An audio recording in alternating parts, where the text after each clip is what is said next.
In the magical kingdom of Folivora, hidden away between the Gar and La mountains, a town of infants trained to become the next great heroes of their generation. This is the Adventures of BabyDale. Hi, and welcome back to the Chronicles of Folivora, the Adventures of BabyDale. I'm your dungeon mother, Alexander Hehr, and around me at the table is our babies in the corner. Say hi, babies in the corner. Hi, babies in the corner. Great. Once again, we're back at BabyDale. These are our guests. Our guest players, things like that. I'm going to introduce you to Sean Dunphy as Burrow. Julia Ray as Andro. That's what it's like on episode 3, everybody. That's how we're starting. Jake Cannon as Chromeal. Ooh. Someone had a duck. Roll a deck save for avoiding those finger guns. Briland Schack-Farnell as Cousteau. Send help. Don't. Send help action. Come on! Yeah! And Ellora Bultema as Karder. I hope we got a long rest. Boy, I know you hope. Now, where last we left off, we in episode 1, of course, we ended with the death of the Duchess Skyla's son, Prince Sklunk, as you all called him Prince, but I don't even. There is no real, like, I've been looking this up too. It's like they're also just like lords and dukes and things like that. It's Is he a Deutsch? But like heir to the throne. Heir to the so Sklunk, heir to the BabyDale throne, Duchess Skyla's son, was murdered in front of you by an arrow that you have no idea where it came from, and you were blamed by the Duchess as well as the BabyDale guards around you while you were investigating missing nannies. The whole reason you ran into Sklunk in the first place was because he was trying to bully Dwell, who was researching missing nannies. That being said, you see Sklunk's dead, you're blamed for his death, and so you run over the baby gate, out of BabyDale, and into the forest where you find yourselves finally getting to get to know each other. Kind of warming up, learning, thinking about the future a day earlier than you expected. And as the sunset falls, you make your way to the wagon trail where you run into Bayul, an Elefolk man who had a little red wider wagon. What? Ooh. Had a little red wider. My having a stroke. It's like the third time I've had this problem. Little red rider wagon that you all convinced him with a helpful suggestion to take you to the nearest safe town. And so he was on his way to take you to Port Price to put you on a ship to the next safe town. But instead, he was ambushed by a barrel of monkeys in which you fought off. And right before you were able to celebrate and figure out what the next thing is going to happen, you were immediately all knocked out by darts, and especially Cousteau, who actually got to see what did it. And it was a group of feral children. And as you all fade from consciousness, you hear a bit of laughter and a little bit of giggling. And we're now... and we are now back at the beginning of episode 3. The laughter of children in the dark is like top 3 most terrifying sounds. What do you want to see in a hallway? I'd rather see a ghost than a child in a hallway. Oh, for sure. No, a ghost. I'd rather see a man with a gun than a child in a hallway. Because one is a known danger, the other one is not a known danger. All right, so you awake, and you're not groggy at all. It's almost like we had a. It's almost like you had a long rest. Let's go! Oh, I need a and you did have a long rest. In fact, you guys feel pretty good. This knockout wasn't kind of a mean knockout. It was just a kind of a secretive thing, kind of like almost like a bag over your head type of feeling. So you do wake up pretty well rested. It is actually morning. So you actually slept the entire night. So you did get a long rest. like a baby. Which means all of your HP is back to normal. You get half your hit dice back. So I believe you only get 1 back, Jake, because you spent 2. I spent 1. You only spent 1, so you get it back. Yeah. Perfect. How many hit dice? 1. You get it all back. You get your hit dice back and all your HP. Sweet.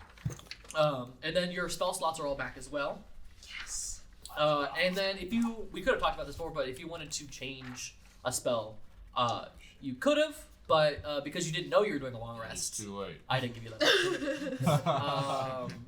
So we'll see in the future about other opportunities for long rests, but if there's more of a downtime in this episode, I will give you guys an opportunity to use that downtime to look at new spells to slot yourself.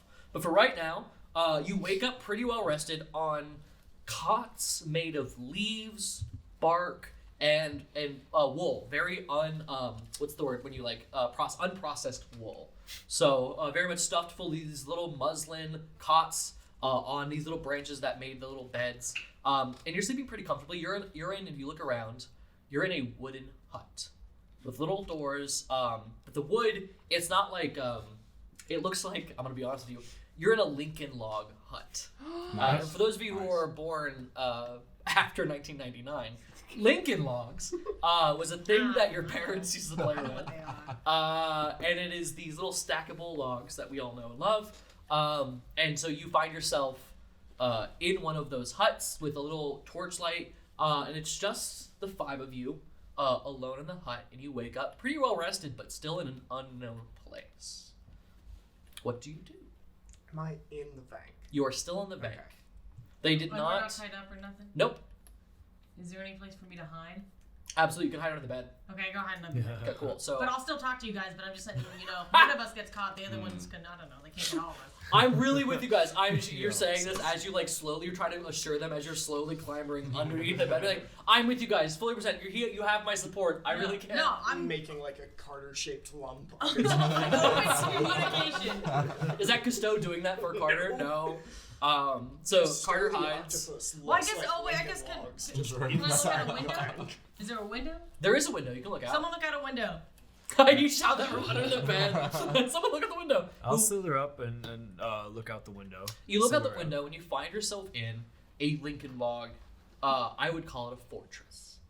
As you look around, massive Lincoln logs that are sharpened to a point jut out into the sky about 20 feet in the air around you, but more closer that's the background. You can't see the forest or anywhere where you are. All you see is that Lincoln log wall that goes all the way around where you can see. In front of that wall, inside of the space you're in, there's other huts just like the one you're in that are made of Lincoln logs, but they're raised on these like swamp platforms. If you ever been to a place that's very swampy, they have like these little like basically 5 or 10 feet raised out of the water, these like long bridges that the huts live on. And there's a big main like roadway like the one on the table with grass, but on the outsides of that it's just swampland and water, so you have to go up onto these little wooden boardwalks. That's the best word for it. Boardwalks surrounding the main road.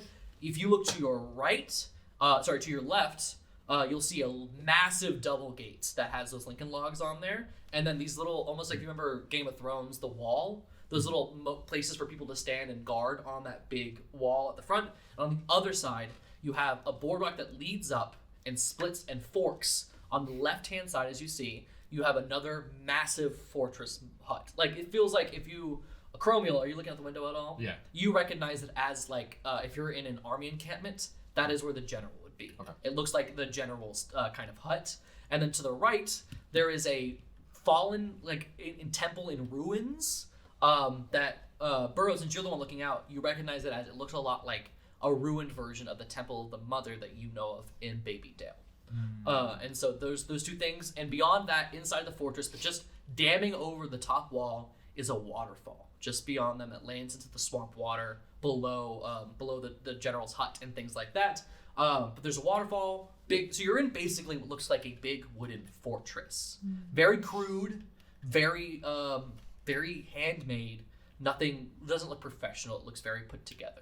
And you all remember and you don't know. All of you don't know how you got here. You don't know what happened. You just know you blacked out. One of you knows what happens. Cousteau, do you say anything to them as you wake up? Like, about who you saw grab you?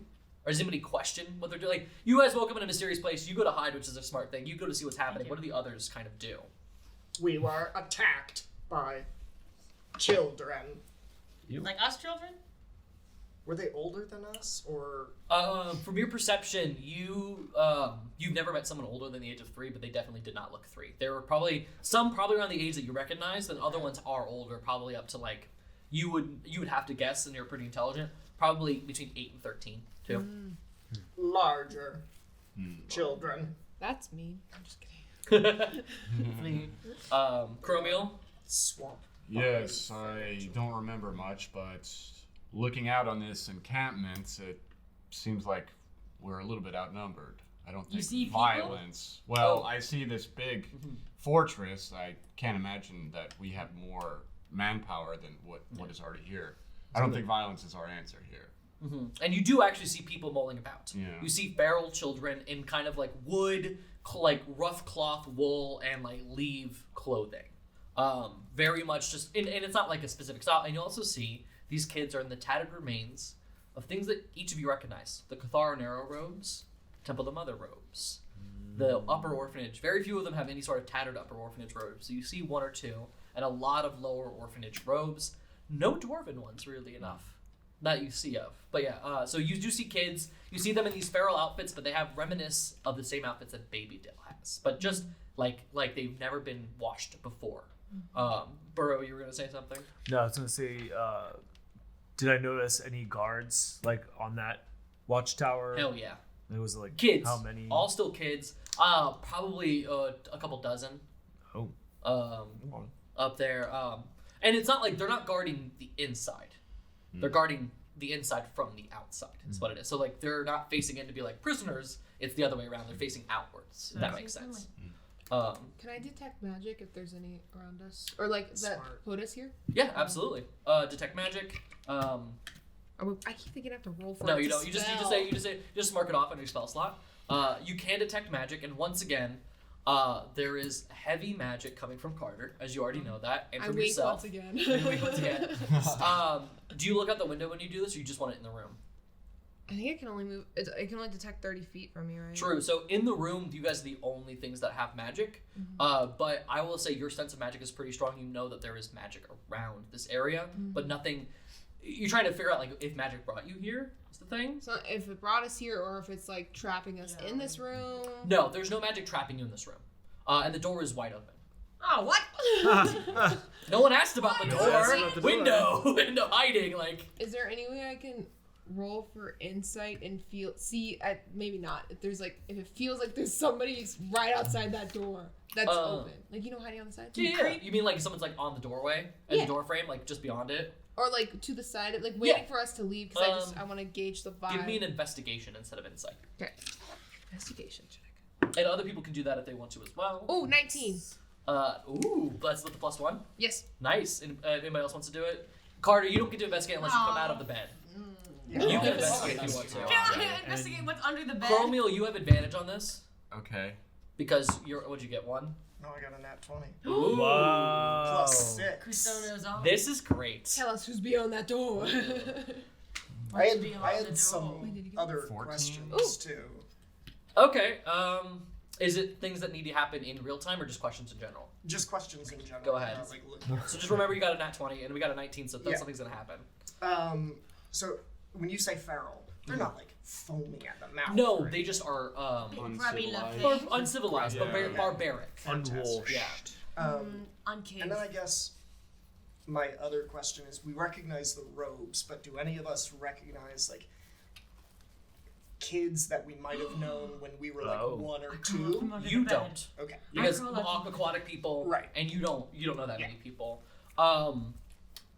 You're under the bed, so you I don't. crawl out from under the And bed. you look out the window. Stealthily, yes. Please roll me an insight check now that you can, or an investigation check, please. 17. You see a goldfinch bird. Bro, you guys. Is there anything else for you before I move on? No, that was Cool. You don't recognize anybody. Okay. Chromeal definitely, because we don't see a lot of dwarves. You're looking out the window. No. You probably see people that you might have seen go missing when you were like 2 or something, maybe 1 or 2, but really nobody that you know personally. Sean. I'm gonna make an investigation check. Cool. To do what? Oops. 11. Yeah. So, For what? What were your It investigating? was about? gonna be because I have a memory for maps and geography. Ah. So I was going to need to see if I recognize any of the topography or landmarks You do. around. The waterfall Mm.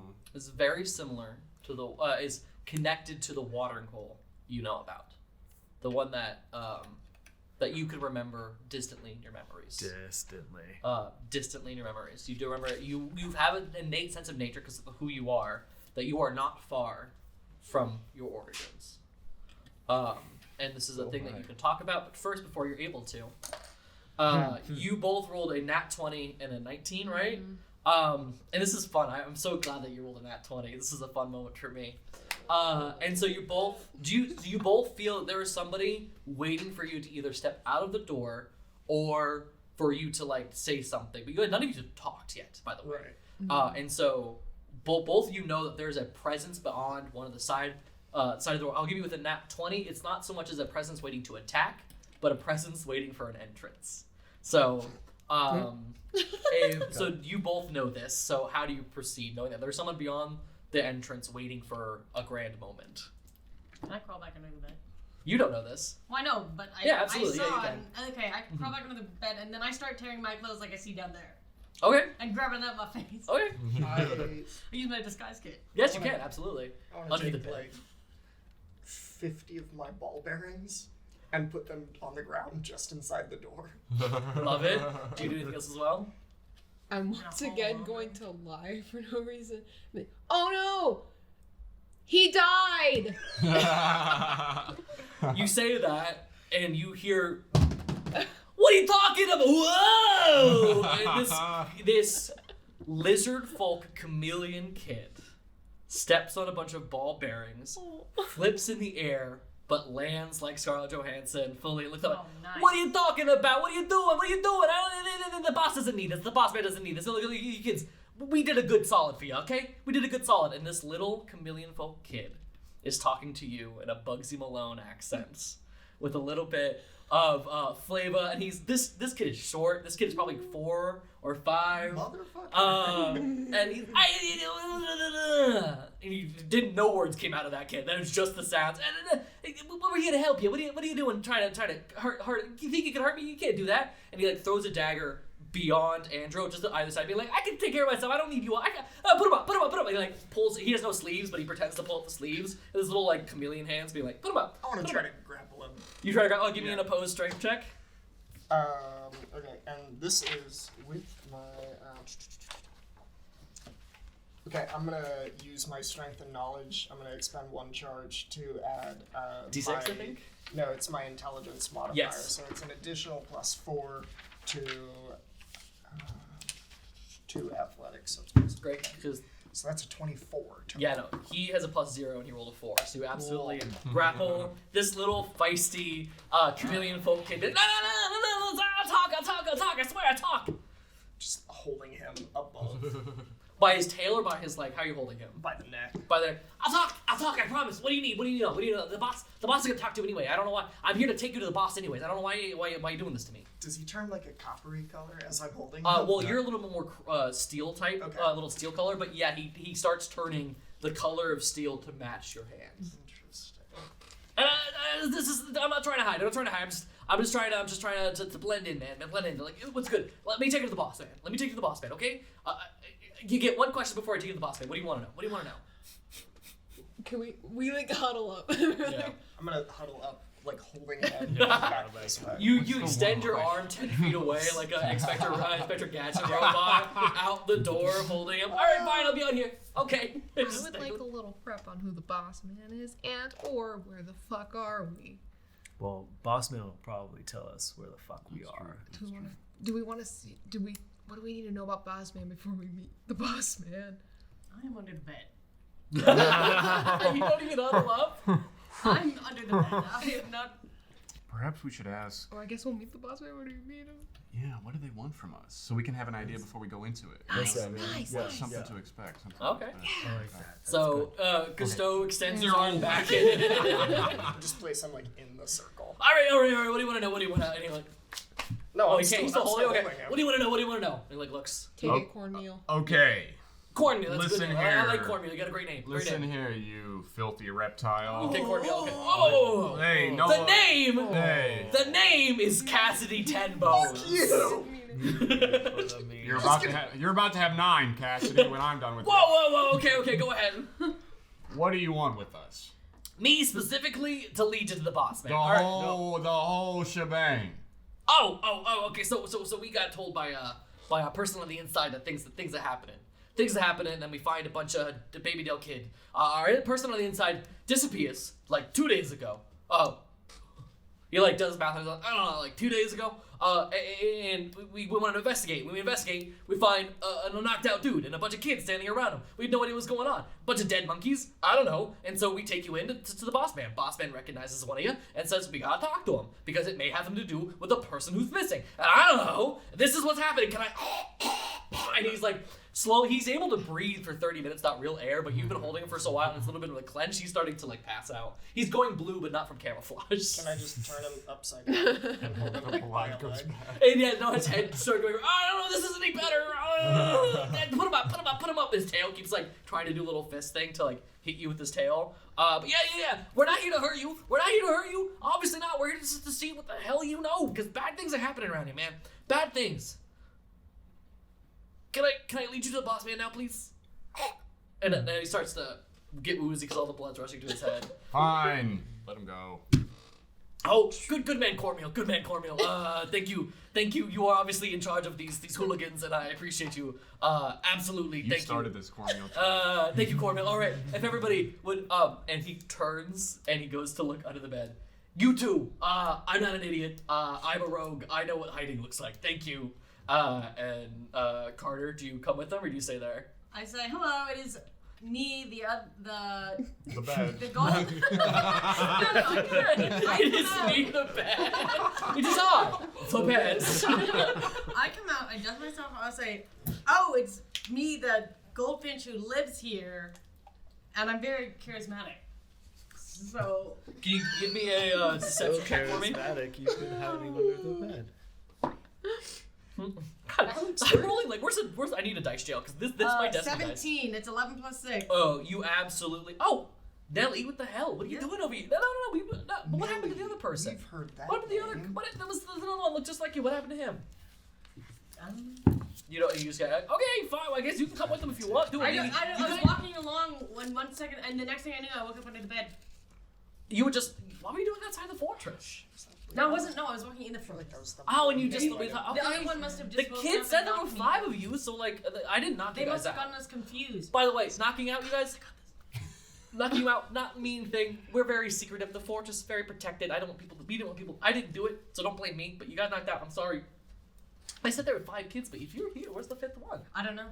Okay, well I'll see if the boss man knows anything. Cool. All right. Now, do you want to come with us, Nelly? Or do you want to go to your hut? I'll go to my hut. You go to your hut. And Nelly, Karder goes to or apparently attempts to search for a hut of another goldfinch kid named Nelly. Good. And so you walk away. The rest of you are going to follow, and in I fact, flip off Karder on the way out. You do not know if in you're gonna say fact, yes. at this time, Ellie, please leave the table. What the? Whoa!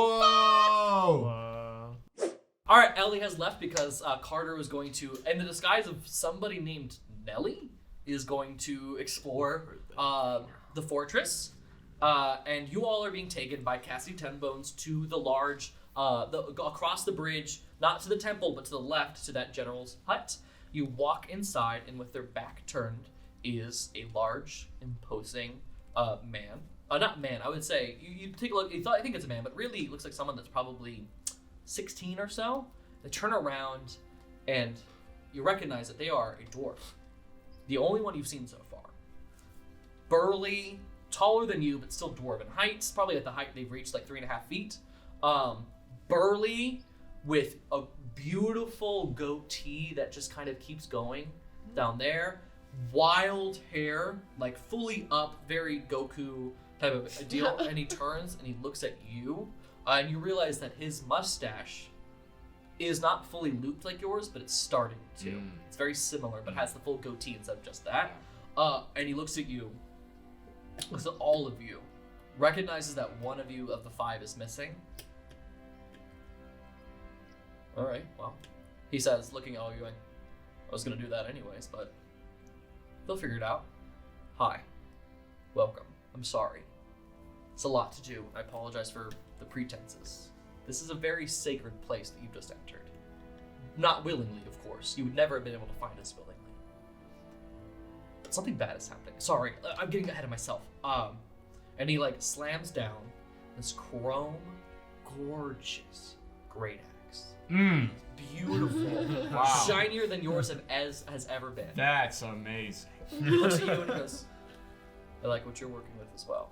Oh, I am Thorby. I am the leader of this tribe. What's his name? Thorby. Thorvi. Thor. Please eat.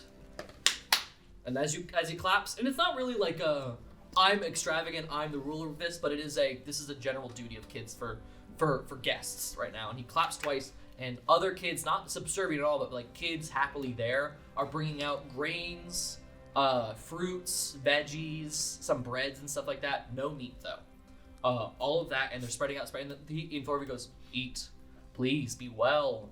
You've had a rest, so hopefully you feel better than the day you've had yesterday, as I'm sure you've had. Welcome. Please eat. Did you guys eat at all? No. No eat? Yeah. Yeah? Okay, Yeah. cool. Eat? Yes. Yeah, okay, so some of you eat, some of you are too, you guys can do an investigation check to see if it smells bad or things like that. I want to do an investigation Okay. check because I am Cousteau's hungry. just less interested in what he sees on the table. Yeah. Can you say that with your rank? I know this is a weird thing, but like, do you say anything on that, or do you stay quiet, I should ask? I think he kind of like approaches the table and sort of looks over it and doesn't really see anything that he recognizes. And he might be hungry, but for right now, he thinks better not. Okay. You don't say anything though. You just look at it. Okay. What'd you roll? I haven't rolled Oh. yet. I'm just saying I'm leaning towards I don't want to eat it, but then also my main man Cormeal's eating, and I'm not really, even gonna roll. I just I'm really trust wanting the to dwarf, be yeah. his friend. But not once. Wow. This food is poisoned. Sorry. This food is the worst food you've ever seen. And you know, if Chromeal eats any of it, he's gonna get killed. So you might as well stop him from eating It looks any of delicious. Andro. And every time, It's roots and not eat this man's food. and every time you try to take a bite, Andrew takes it and burns it to a crisp. Andro. You can't trust I'm him, trying to I told have you a it's fit. morsel of food I here. have done nothing but help you. Look at this calzone. Look at this broccoli calzone. Looks Why would I scrumptious. stop helping you now? So yeah, Chromeal doesn't get any food because Andrew has Can I decided burn that all it's- the food on the table? Yes. Frick. I burned all the food on the table. I was eating a salad.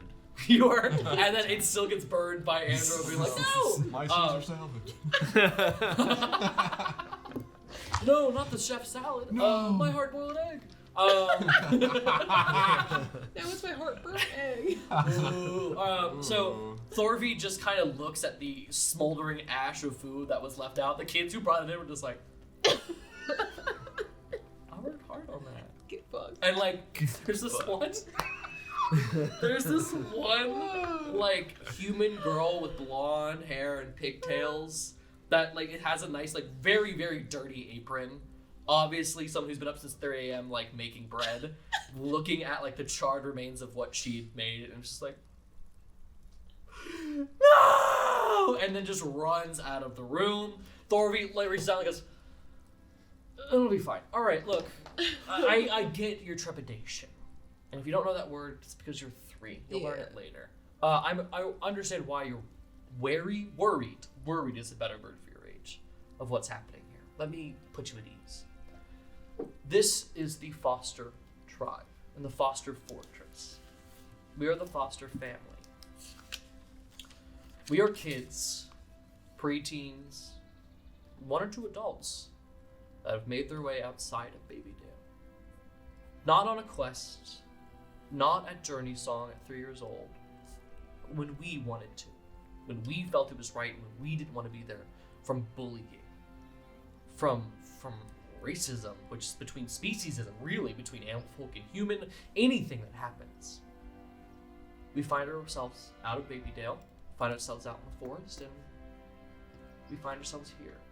The chieftain before me was responsible for creating the fortress, and they disappeared some years ago. I've been in charge ever since. It's not a hard task, but it's also not an easy one. It's just a long task of helping these kids as they escape BabyDale. Find purpose outside of Journey Song, outside of Destiny, in a place that cares about what they want to do, not what the world wants them to do. Does that make sense? We're not evil. We're a bunch of kids who got fed up with what was happening where we lived, and we did something about it. And I think you are the same people, are you not? What brought you outside of BabyDale? Murder. Hey, you gasped. Murder? I'm sorry. I need to ask you guys to leave. Wait, no. What happened? Do you explain? You don't have to tell it, but do you explain what everything led up? There was a murder that we had nothing to do with, and you see what had happened was arrows, pretty sharp. We were framed. Yeah, I know big words too. Yeah. Framed. Hold on. Oh, I put you in jail. All right, let's do a different guy. I don't know what framed means. Can you please explain it? Yeah, what does that mean? Yeah. We were falsely accused. 2 other big words. Not police falsely accused. They think we did it. We didn't do it. Did do the murder. We didn't do the murder. Who did the murder? Some person with an arrow. You don't know. Then why are you running from somebody else murdering somebody else? That has nothing to do with you. Oh. Somebody else murdered someone. You all got blamed. Yeah. So you ran away. Yes. Well, that's good. Yeah, Foster, welcome. Welcome to this. That seems about right. Not every kid here, I don't think any kid here has had that story, but it's not. But it's a box on the intake form. It is a box. Yes, it is. Any kind of the way you both talk, the way you're nodding, it's very copacetic. You both have that same kind of background. I need to ask you for your help. We knew something terrible was happening at BabyDale. Our contact inside of BabyDale went missing 2 days ago, or at least has not talked to us 2 days ago. What was this contact called? And he's going to look around. His name is Burrow. He works in the temple. I have no reason not to trust you. But know this octopus, and he makes really hard eye contact. I will kill you if this gets out. That man has done a lot to help us here. The chieftain before me, he is an essential part of this place, and if you've hurt him at all and you are lying to me, I will end you. Was Burrow the one I killed? And he pulls out the great axe, and you see a lightning spark from his great axe. And he looks at you guys. All right, was he the one that he killed? No. He doesn't know social cues very well. He's just kind of monotone. He's asking that question seriously. But also, you killed somebody? Yeah, that's right. They don't know that you killed. Cousteau. Who's Burrow? Well, what's more important, knowing that he killed someone or who Burrow is? We've all killed people. You both asked that. Who's Burrow? You killed someone? And you're like, no. Who's Burrow? Burrow is a caretaker of the Temple of the Mother. You don't know him? I know Burrow. Well, and he looks at you. Huh. You're an interesting one. Thank you. I've got green scales. And a terrifying face. Has anybody told you that? No. Hold on. Con save. Good. I nearly shat myself after seeing you. You know that you look like... Nearly shit. You are aware that you look exactly like an evil person, right? No, I'm not aware. Some people say that often, a lot. but Okay. He's pretty nice. Yeah, I like to think I'm chill. Like insane. If Chromeal is vouching for you. By the way, Cousteau has left already, so he's not there anymore. He grabs an apple before you burn it. He ran out. But you, how do you know him? Thorough is my surrogate. He took care of me during the Temple of the Mothers. He was kind of like my mentor. Interesting. Do you know anything about his disappearance? Yeah, he was taken by two of the other kids from the Temple of the Mother. They were part of this, the blanket cult, they call themselves. He recognizes that, and he's confused for a second. May not be as bad as I thought. Yeah, they're chumps. From what I was told, they just like to look like they're big and bad, but they're old kids, but they're really just 3-year-olds trying to cause some trouble. Do you worship the mother? Thorough kind of taught me something that was would be bad. The Duchess and the kingdom wouldn't like what Thorough was teaching me. The palm is open, the finger guides, and the hand holds. The old mother speaks. I have a place for you to go in a bit. Oh. Are you willing to trust me? Well, you're the only person who's brought up Thorough for forever. So... Good. Hold. I need your help. We need to find Thorough. We need to end whatever bad things happening in BabyDale, because whatever happens in BabyDale is probably going to happen here too. We're not too far off from each other. We're in the same area. Something bad's happening. Dark clouds are happening. Kids are disappearing. I've been hearing about... Thorough has told me that multiple caretakers have been gone missing, and it all stinks to high heaven of ancient evil magic. Something that we have not seen for decades, if not centuries. I know you just escaped. I know you're framed for murder. I know you kids have done a lot in your life. But you are, it feels, the closest to this problem. If I find guidance for you all, can you help us stop this? Or will you be cowards and run away? Oh, when you put it like that. Correct. Well, There is okay. still no other choice. Thanks. Unless you're okay with being a coward. These kids here, and he points at all the kids outside the door, these kids are not cowards. They did not run from BabyDale to be cowards. They ran from BabyDale because it was not right for them. Now for you to run from BabyDale, are you cowards? Or are you going to do something about it? I'm not a coward. Whispers, say it louder. I'm not a coward. More! I am not a coward. Flames lift from your shoulders as you say that, and then dies back down. Good. Cornmeal? I'm with you. Yes, and then you do like the grass. Arnold Yeah. Carl Weathers grass. yes, Yeah. yes, it is the Arnold Carl Weathers grass. Good. Thing. Dang. Before you can answer, though, the Venk is being pulled mysteriously out of that room backwards. And as much as you want to control it, you can't. And that Venk is pulled out of the room, and he looks at what you're driving, looks at it. Makes sense. Have fun and tell her I said hi as you get pulled out across the bridge. And from there, you get pulled out from across the bridge. And he looks at you, and can you give me an insight check for me? While you do that, you leave. 14. He's looking at your ears. And he recognizes your ears. You don't know, do you? Do you know? Do you want to know? What are you trying to tell me? Tell me. Follow your friend that just got pulled out of here. Give him like 10 minutes, then walk inside following him, and you'll see what I'm talking about. I'm not being, I will say I could be more descriptive. It's more fun for me. Honestly, I don't get a lot of visitors.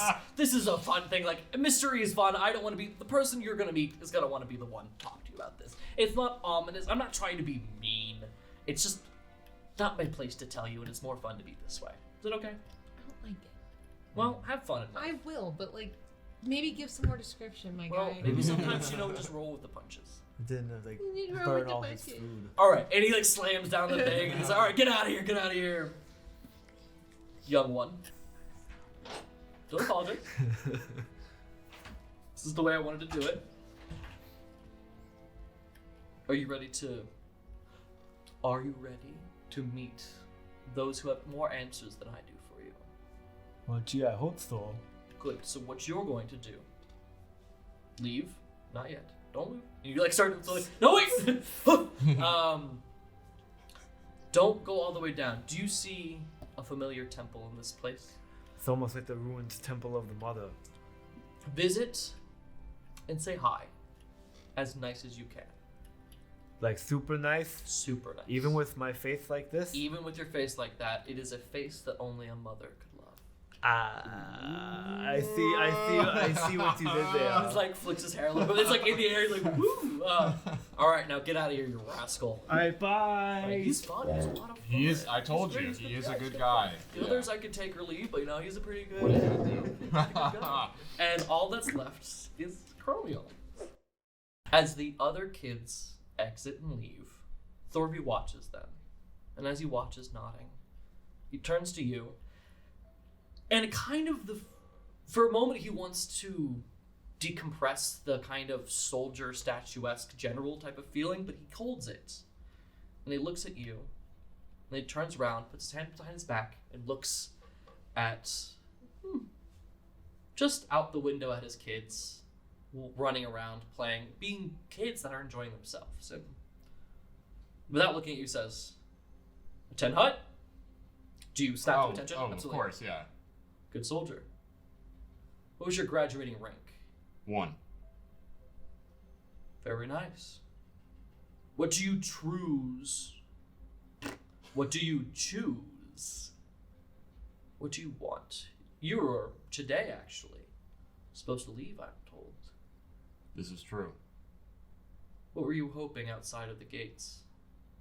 Well, there were some days where I thought guard captain would be the highest rank I could achieve, but something's been eating at me. I think I can achieve more.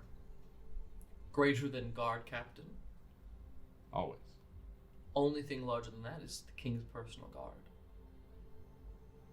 Is that what you aim for? Possibly even king himself. Interesting. So your loyalty, none to the crown? None. To the crown or to your brigade? To the empire. The empire. So to Folivora, so are you saying that the king is not worthy of being the king? Not what I'm saying at all. You're saying you would be a better king. Simply saying I wish to be that. I like you. But something troubles me about you. You've seen something. Doesn't make you... Copper coin is a good place to grow up. Do you agree? For the most part, yes. Any complaints? Well, you know how people treat dwarves. I do. Strongest of the bunch, but the first to kick out. Well, I mean, animal folk. I mean, right? Am I right? These guys. But no, after humans, of course, the humans think of themselves higher than everybody else. Higher than the dwarves.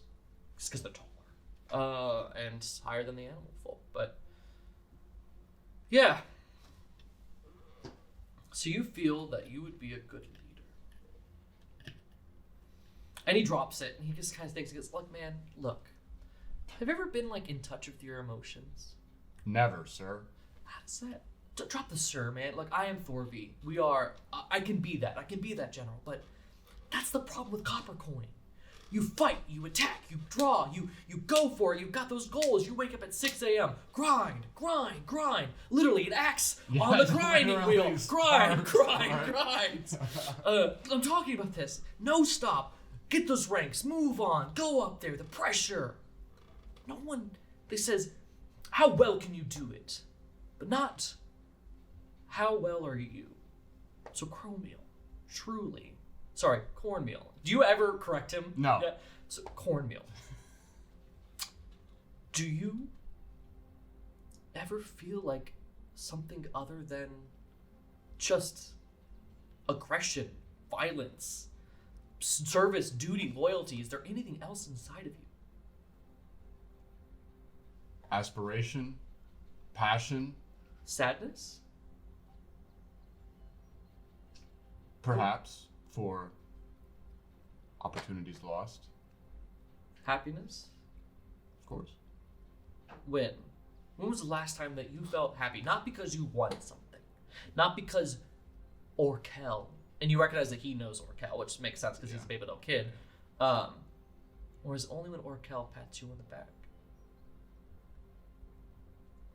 What have you ever done to make yourself happy? That's not what dwarves do. We follow orders. And therein lies the problem with BabyDale. 10 years ago, 13 now actually, jeez. I was like you. Top of my class, Orkel's favorite, defeater of all the just nobody worth fighting, you know? The talent wasn't there, and I'm there the day before. I'm ready to leave, and I sit there, and I fall, and I scrape my knee, and I cry for the first time in 3 years. And I realized at that moment, they didn't prepare me to be a person outside of this land. They didn't prepare me to be kind or helpful or even a listening person. They trained me to take orders, to make orders, and to fight wars that aren't even ours.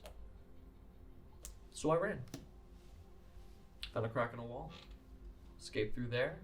The old caretaker of the fortress, for myself the chieftain, as I say, took me in, trained me to be this, and then 13 years later, here I am.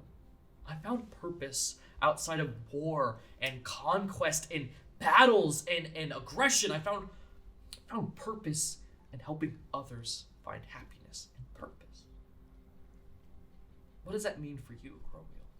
What is happiness? What would not just be good, what is right for someone of your caliber, but what makes you happy?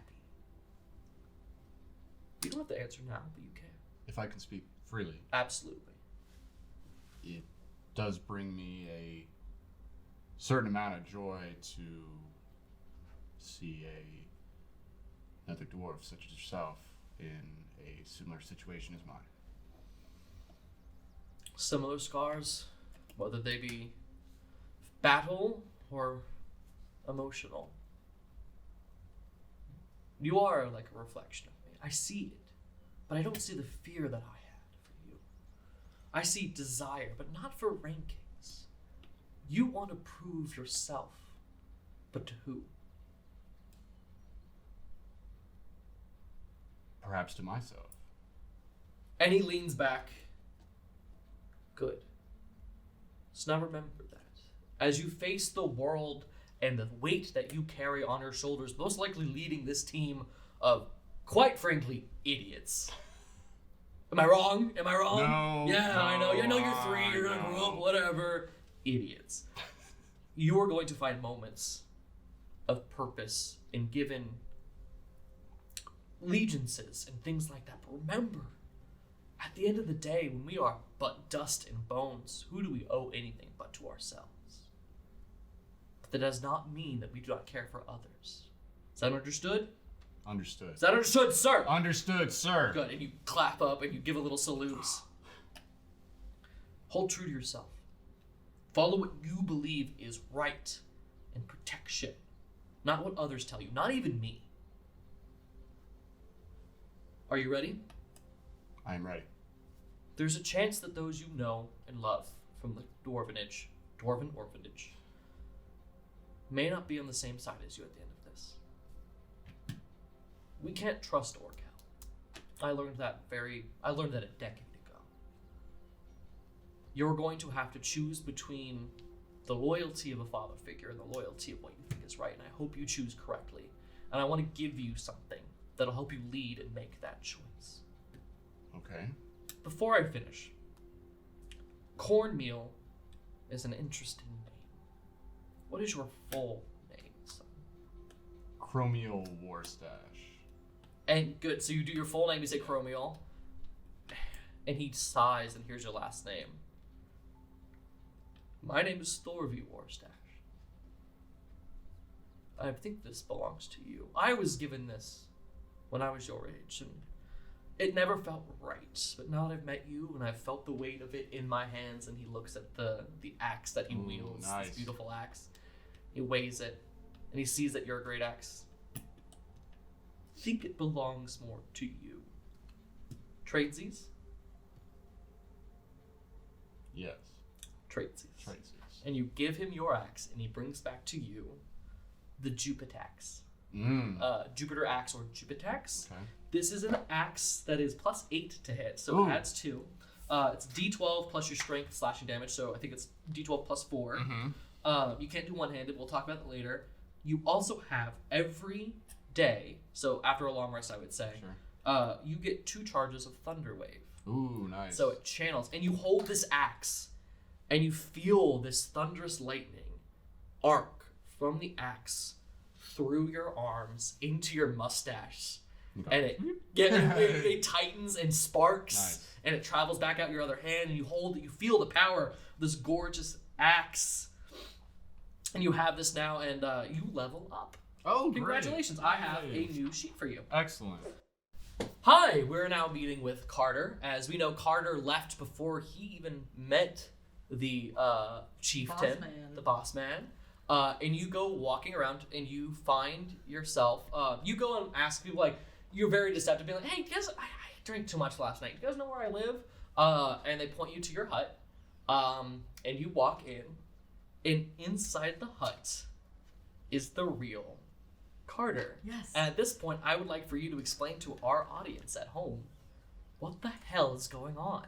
Okay, so what was it like? A year ago. A year ago, I was working my set. It was my first time that I went on stage to do my Type 5. Didn't go well, and I was taking it pretty hard, and took a couple drinks later, I was stumbling home, and I ran into I guess someone came out of the pond as I looked into my reflection, and it was another me. It was another bird folk goldfinch, like exact identical twin, and I freaked out and I tried to kill him, or kill him. And he didn't. But what he asked you. He asked me, I guess, if we could switch places, or if he could. He was like not very happy because he was getting bullied.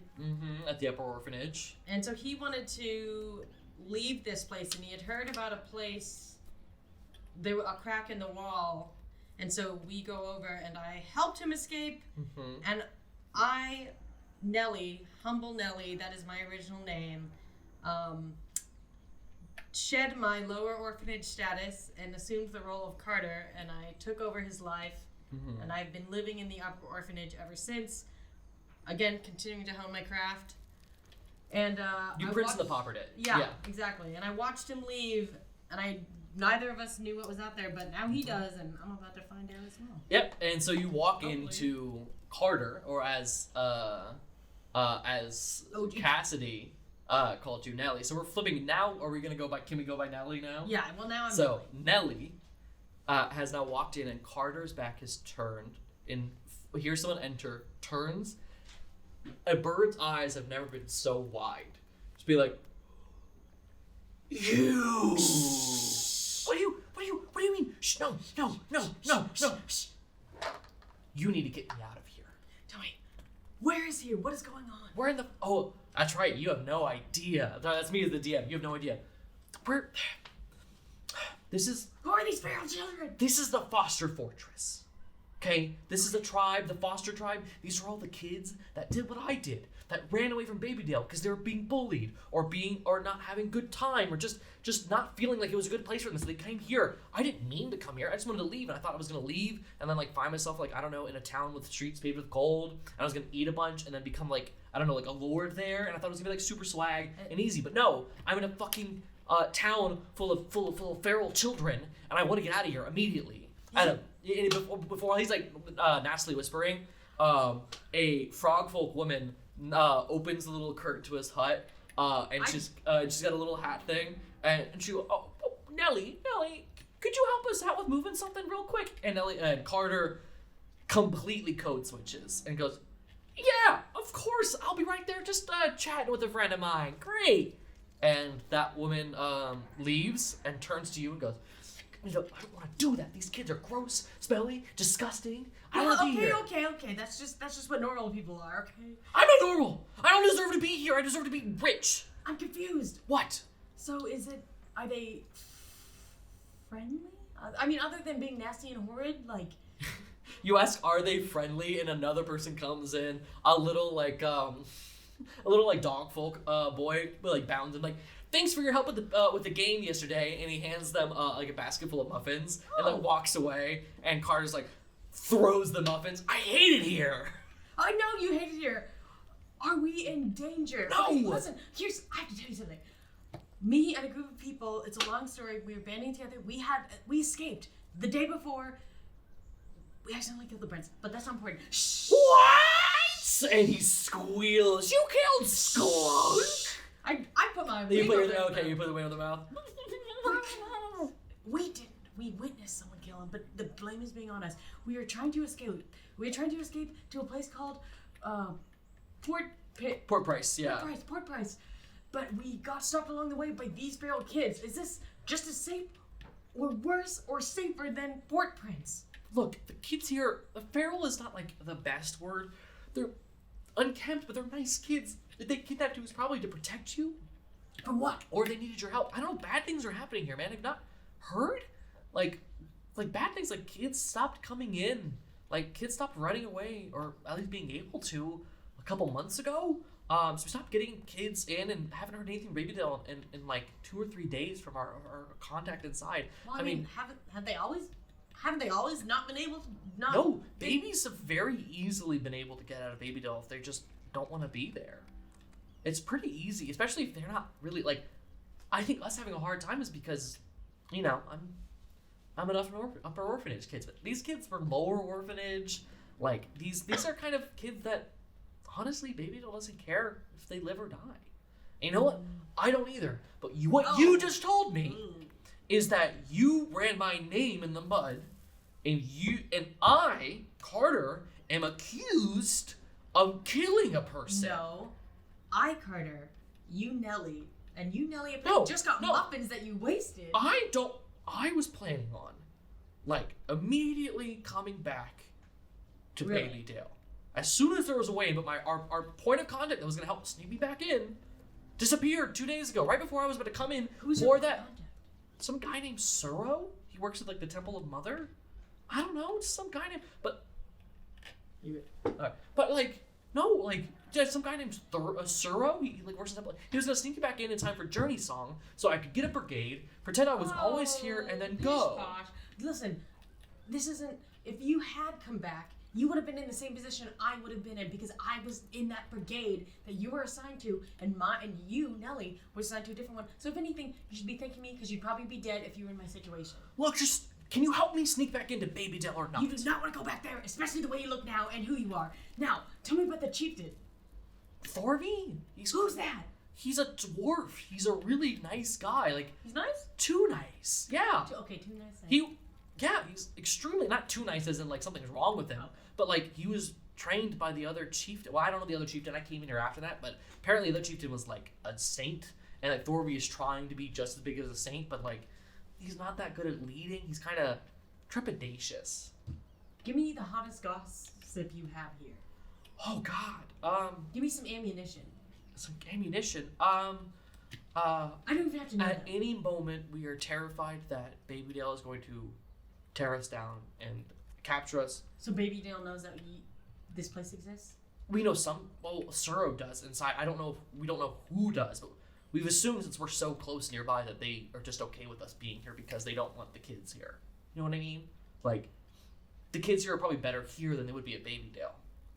So, but the problem is the kids here don't know how to move on. They just stay here until they're too old. BabyDale, at least when you're 3, you go, you leave. There's a way to go, but here there's no moving up. It's just staying still. And I don't want that. I want to move up. I want to be something. I want to be something. So, are you gonna get me back into BabyDale or not? Again, BabyDale is no longer a viable option for either of us.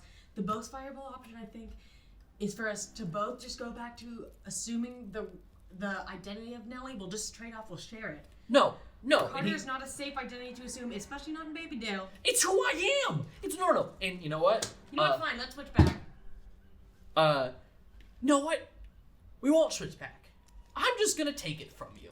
And he goes to grapple you. He rolls a nat 20, and so he grapples you. And he leads you out of the hut, and you both kind of roll on the ground in the hut. And he's grappling you. He's bringing you over to a pond to try to drown you. What? And he gets a nat 20 and he drowns me and I'm he dead? doesn't act. No, he doesn't. He brings you over there. He gets a nat 20 to God. grapple you, and he's dragging you that way. What do you do? Because you have- yeah. I wield my blade at him. I'm not trying to kill him. I'm trying to get him away from me. So you're trying to use it to push. So let's do an opposed athletics real quick. So just do a strength check for me. You're not strong, but he also rolled shittily. Oh my gosh. What'd you roll? I got a 4 plus 1. I got a 5. He got a 3, a 2 plus 1. So you're both weak little bird people. So it's a really funny fight to see like two bird people, and you push him off right next to the pond, and you're broken free of him. Okay. Is there a crowd nearby or anyone nearby? Yeah, there are a lot of kids nearby seeing I basically dive into a doppelgangers. crowd and then I immediately disguise myself. I'm not saying it's a good disguise, but I try and blend into the crowd as much as possible and not look like me. It is hard to do that. You know, disguises take time, right? So Oh. you start to do that, and then you feel the same feeling you felt at the beginning of episode 2. And you look around, and time hasn't stopped. But you and Karder are alone, deserted, in the center of this fortress town. This town surrounded by wood. Everyone's gone. And it's just the two of you. And then you hear, this is fun! I like this! And you see Seft floating around you and Karder. Karder does see Seft and go, what's going on? I don't want this anymore. No. Don't slaughter. What's okay. What the hell's going on? Steph's like, I see you guys are fighting, but you're the same. What's going on? We're twins. Oh, twins. And he looks at Karder and goes, no, not twins. Looks at you. Different. But I don't think both of you can be here. Only one. And Karder takes that and takes out a little feral dagger. God. It says, you heard the little thing, man. Yeah, that it could be in the same physical space, but I'll leave. I'll go back into the forest. No, Seth like laughs. That's not what I meant. I don't think either of you really know what I meant. That's fun. That's why this is fun. This is weird. I usually don't get to talk to people. I'm usually like kept chained in like caged places. By who? Ooh, trip of the tongue. Can't say that. It's a little thing about talking about the things I'm not allowed / able to. But yeah, this is fun. Let's have a fun game with this. Cool. It snaps. You're on a plateau over a waterfall, and there's just two of you standing there. And Karder has his little dagger. And you can still choose not to fight and continue trying to convince Karder, or you can choose to take up Festies.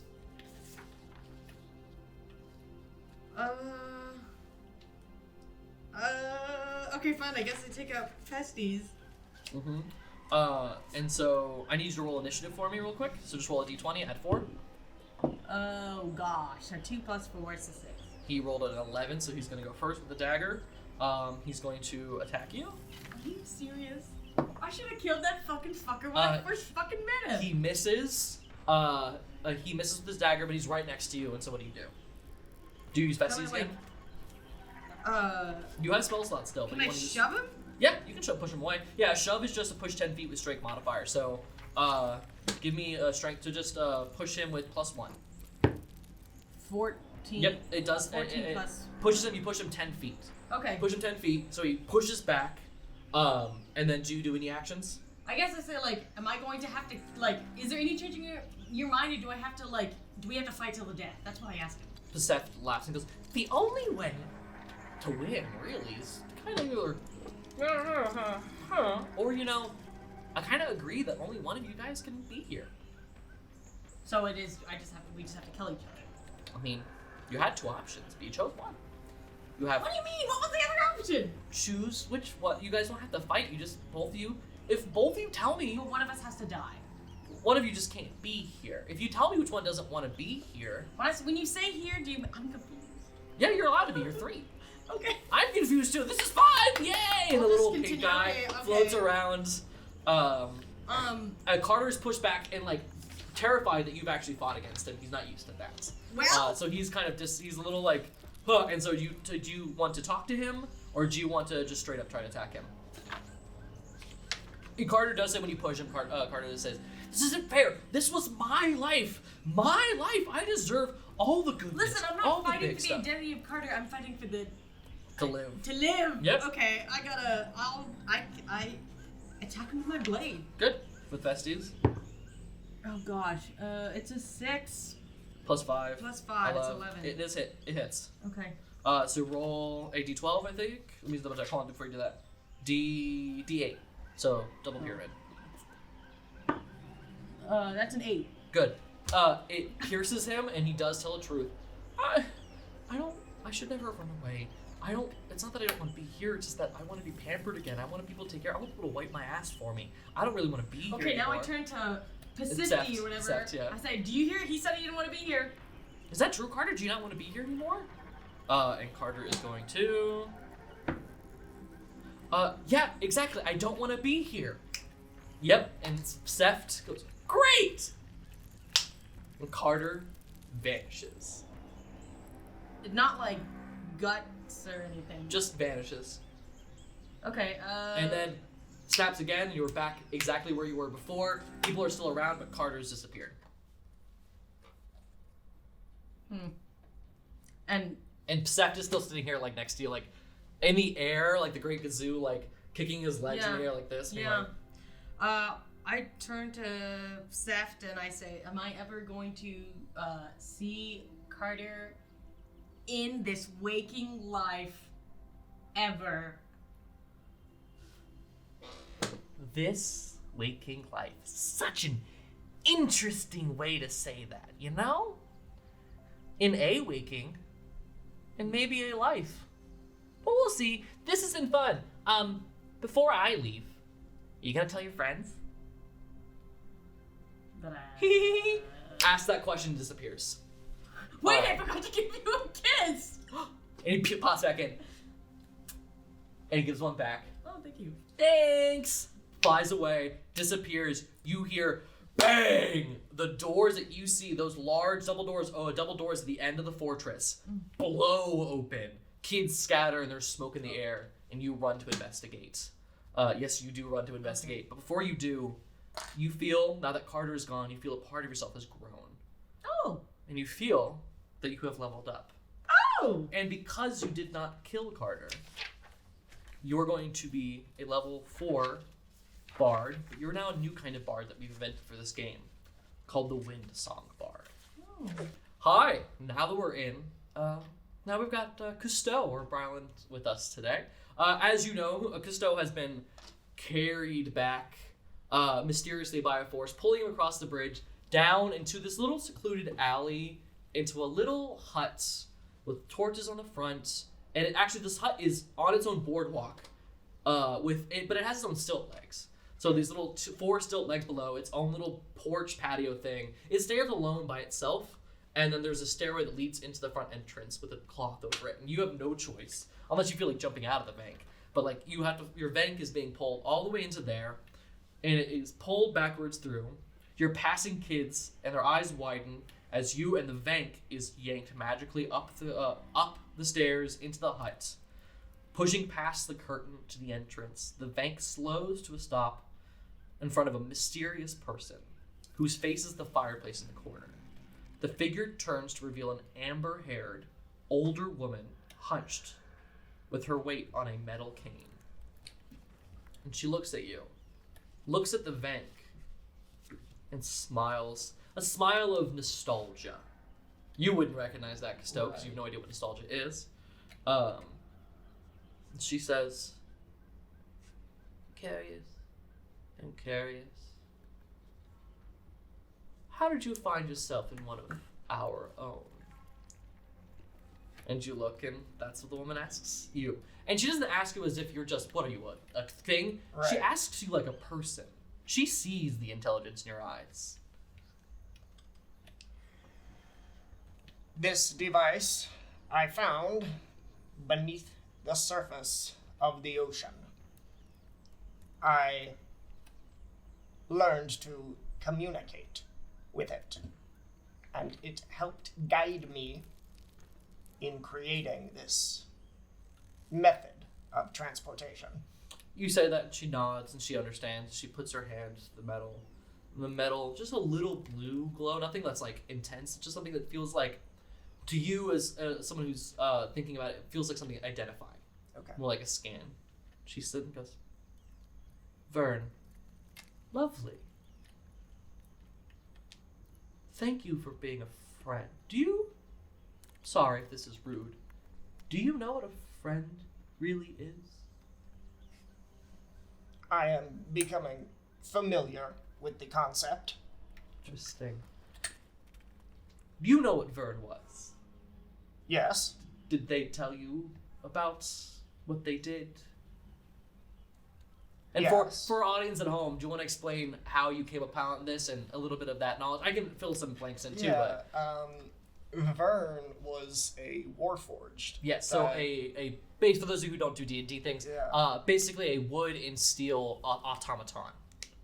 And I found what remained of him beneath the surface, and we talked once I learned the Morse that he and I communicated with, and we talked about the war that he had been a soldier in.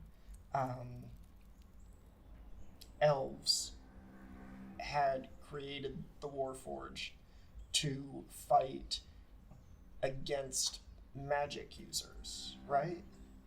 Not all of them, but the ones that were threatening us, yes. Okay.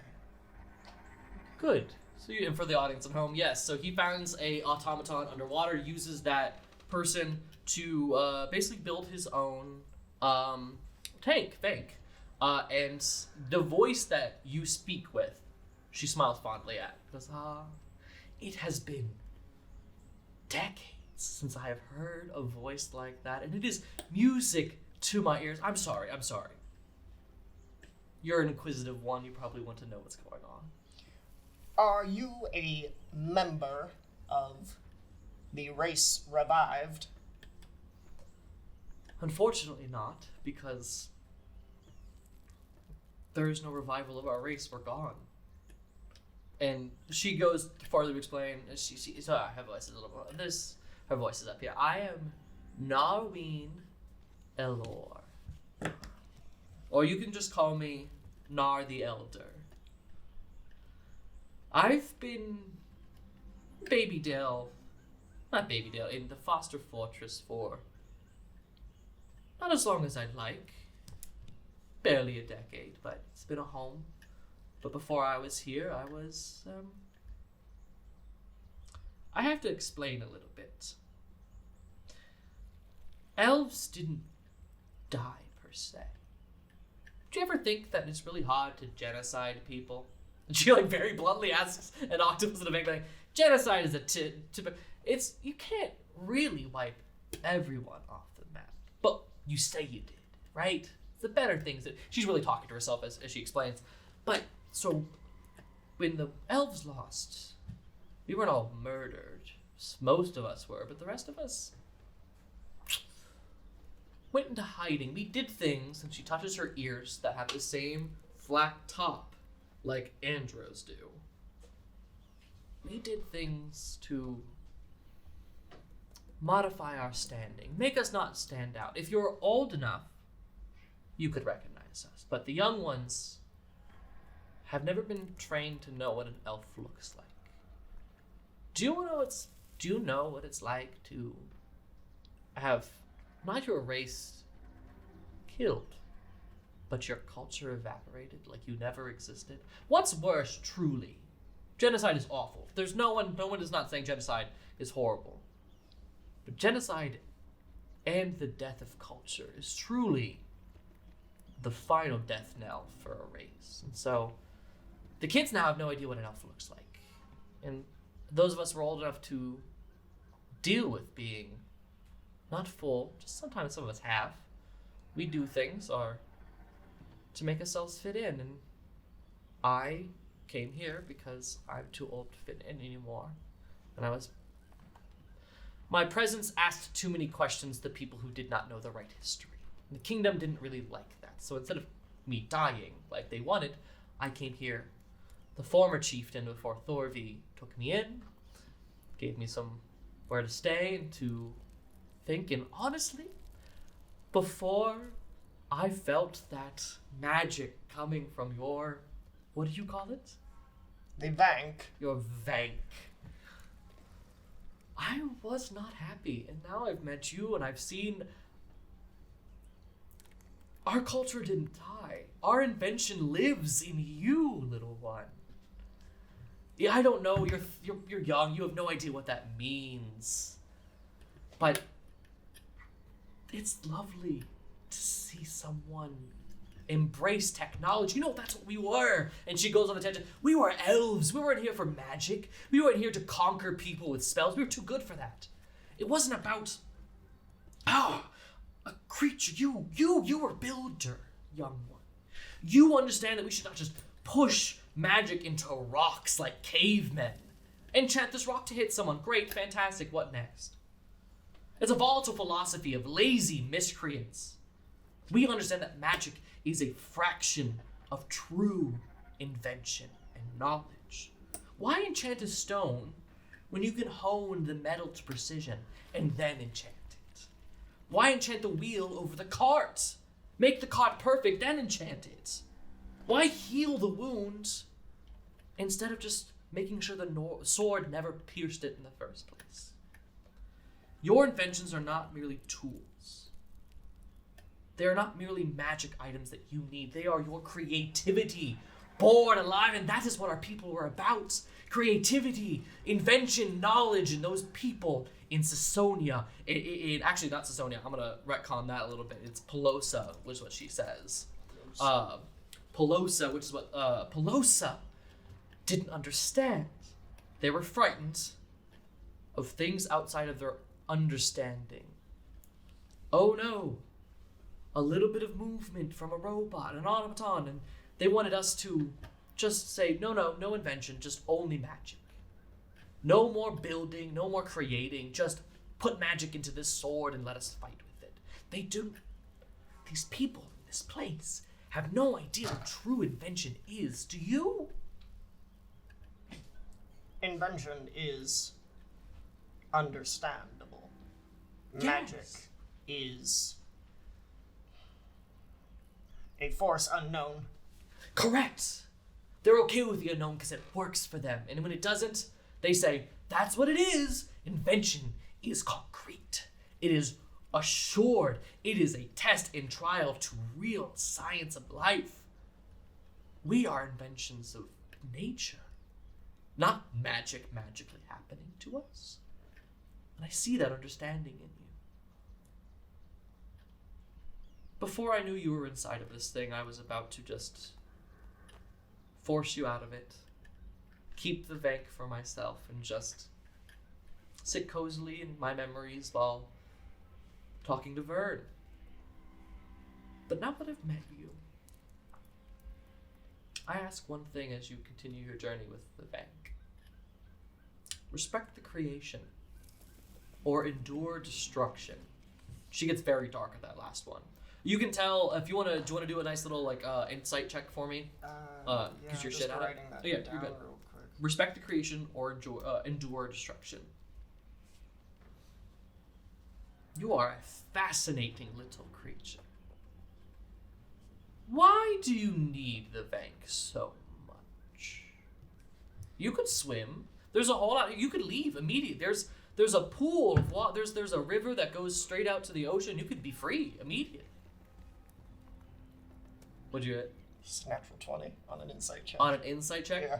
She is. So I think it's just a 21. She sees in you herself as a child. Okay. She sees the same inventiveness. She's a truly nice, not nice, nice person, but in a way that she has lived long enough and finally finds something in you that has made her bring back hope. You see her actually kind of glow a little bit of pride of seeing that truly that her past has created your future. And that is what she wants, and she is ready to give you the world.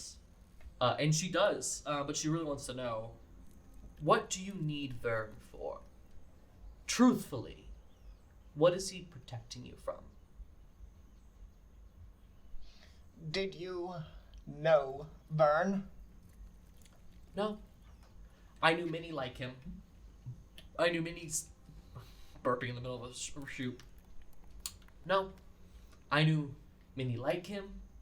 I knew countless, hundreds, thousands of automatons that we created perishing in fires. Well, but no, I didn't know Vern, but I wish I did. And now I do. I got to meet you. And now I know Vern. And you feel your bank kind of like a giddy dog, like, like wheeling back and forth, happy to meet. You feel your bank. And now that you've got a nat 20 in your insight, you now can actually ask your bank how they feel about things. Because you have now insight enough to know that you've been wheeling the bank everywhere. You've been in charge. But now you've actually been able to sense that Vern is still there. Right. Because you decided to put him in there. Yeah. You didn't leave him out. No. So you put Vern in there when you first made this. So now you're able to, at any time, ask your tank how they feel about something. And they have a pretty good insight about stuff, the history. And so they're going to be a really good tool to help you understand things that you don't. But it's going to be Morse code when they communicate. Well, that's great. So it's not like public knowledge. No, it's only for you. But you get that insight. It's very nice to see. Are you happy with the build, by the way? And she kind of goes in with a little like these big glasses, those little glasses that make her eyes look huge, and she's like inspecting all of the seams that you've welded, all of the little nuts and bolts that you're looking around. Are you okay with your design? Anything else you'd like to... I'm sorry. Would you like the opportunity to grow? Yes. Good. And she pulls out of her pocket a key. It says, soon, this will take you to where you need to go to become more. She hands you something with an insignia on it. And it is... I'm sure I've got this. I've got a bunch of this shit. There it is. She hands to you. She says, this is going to help you find a place to help you grow. She gives you a little item.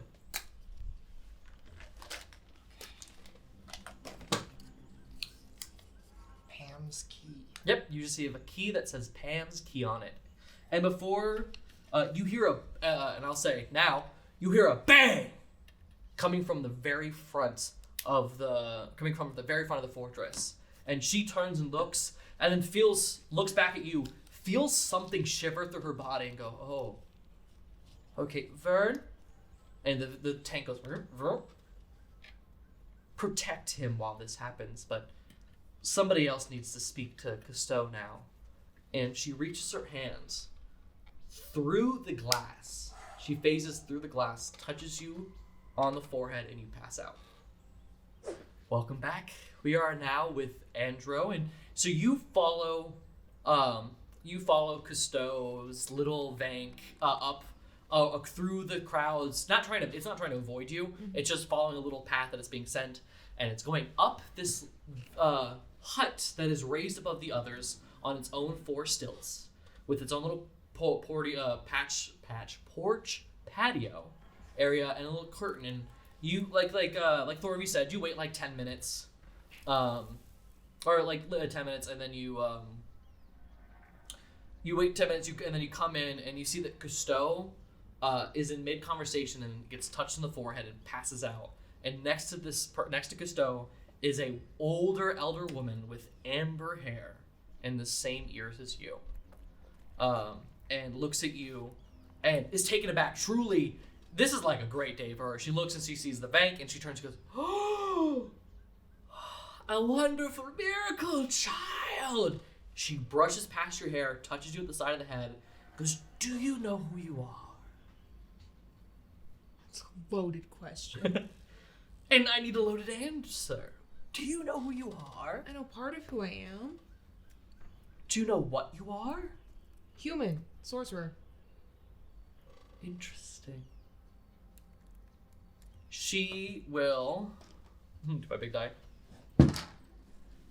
She will shoot you with firebolt, and it hits. You are going to take.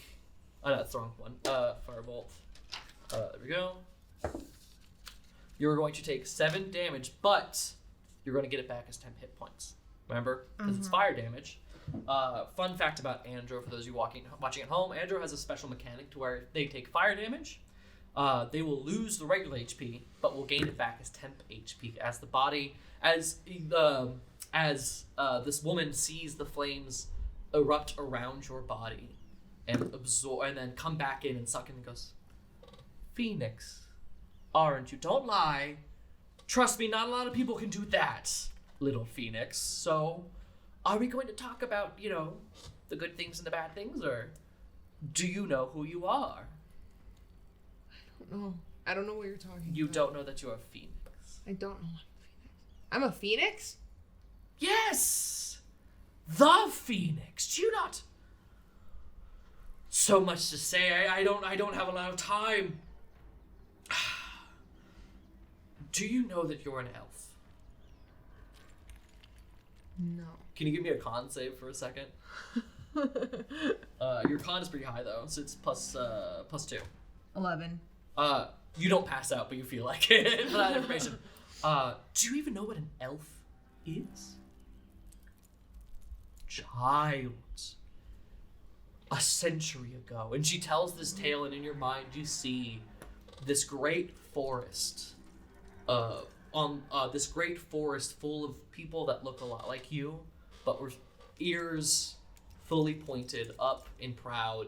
These people who are reading, talking, laughing through this little forest village, inventing things. There are drawbridges, there are dams, there's hydroelectric things, there's automatons walking around this forest village made of steel and wood together.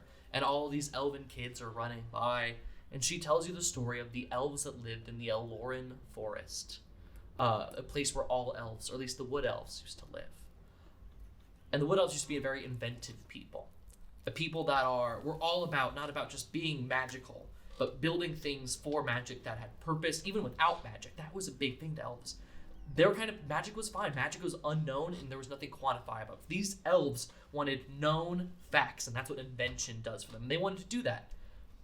And as she explains, her name is Nar, or Narween, explains.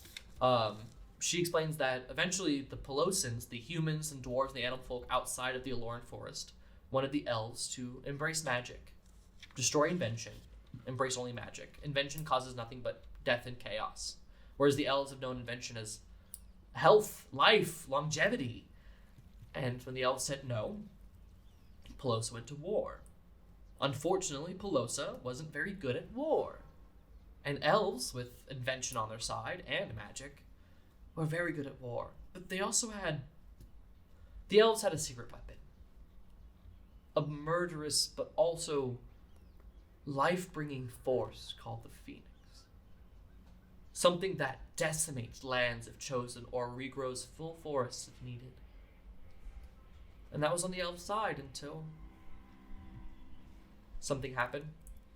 The Phoenix was taken from the elves and switched sides to the Pelosans, and Folivora burned Ellora forest to the ground, using the same force that the elves that was protecting the elves for millennia. And since then, we've been gone. A race denied culture, but we exist. We exist. We're not all dead. You are proof that we exist. You are an elf. And I need you to give me a deception roll, because you're not going to say anything, but she's going to say one thing to you, and she goes, "Who is your father?" Okay, I got 23. Woo, girl! What do you say? She only got a 17. I don't have a father. I was burned from the birthing tree like everybody You else. gave, yeah, I Popped was, from yeah. the egg. Oh, child, you Like- don't know, do you? There is no birthing birch. There is no... You are You are the spawn of a family of phoenixes that mean victory or death. Do you not understand the gravity of who you are? How can I be part elf, but then also be part phoenix, which is something that turned against them all? Like, I'm both? It is foretold or rumored that the phoenix is an elf. Always has been. The phoenix has always been a sorcerer of elven kind. Mm-hmm. No other person can handle the power. Mm-hmm. But something happened. A dark, ancient spell took over the phoenix and permanently made it on the side of the Pelosans. There's a rumor of a spell by the grandfather. An ancient dark being. A god beyond time. A spell of the grandfather that allows the user to enchant, persuade, suggest. None of these words are quite as strong as what actually happens. Permanently alters the state of something. We think that spell was used on a phoenix. And as you think about that, she also chimes at the end, and we think that spell is being cast again. What do you know of the disappearance of the caretakers at BabyDale? We're trying to figure that out, me and people we came here with. What do you know already? Tatka was one of the caretakers. You saw them taken? Yes. How? Paper dudes, little tiny paper dudes came out in the book. What Oh, book? what was the book was called? If you have it written down, you can. Do you want to actually think that your character doesn't remember, or do you want to think that your character remembers? I genuinely don't remember what the book is called. Lextome. Lexitome. Lextome, yeah. Okay. You say Lextome? Lexitome. It's called Lexitome. You know what the Lexitome is? That makes sense. That makes so much sense. I have to tell Thorvey. There's just so much happening. I need to tell you. The Lextome is a book that pulls any spell needed that has ever existed. It is a book founded by the deity Lex, the god of knowledge, and built just for a single spell, but that book can pull any spell. That would make sense. That's how they found it. That's how they found the grandfather spell. They're going to cast the spell that captured the phoenix the first time. I don't know what it's used for, but it takes a lot of souls. Takes a lot of sacrifice. Where do they get the souls from? Sounds like caretakers. We must figure out what they're trying to capture. What are they trying to take control of? What is happening? I can't help you with this far. I'm too old. I can't do it myself, but I have things for you that... Please, Phoenix. Whether you know or believe me about your fate, know that you are of vital importance to the world. And to me, but to the world.